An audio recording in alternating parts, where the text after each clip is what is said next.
Including a lesson hook is a great way to get your students engaged in your lesson from the very beginning. There have been times where I've not used a lesson hook, and there have been times where I made sure I had a good one.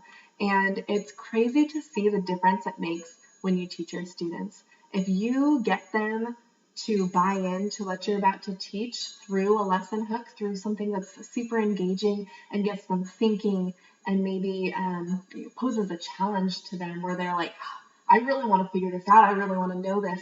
And then you get into your lesson, your kids are there with you. They care now. So it's super important to add that to the beginning of your lesson. And there's quite a few ways to do that. I have a list of 21 different examples on my blog at teachingheartandsoul.com. But some of those ways that you can get your students to be engaged from the very beginning is just to tell a joke. Whatever topic you're teaching on, just find a joke that has to go along with it. It gets kids' attention from the very beginning. They're laughing, they think it's fun, and then you get into your lesson. A couple other ideas is to show a YouTube clip that's related to your teaching content. So that might be just like an intro to whatever you're teaching. It might be maybe like a movie clip where you can kind of tie it into what you're doing for your lesson.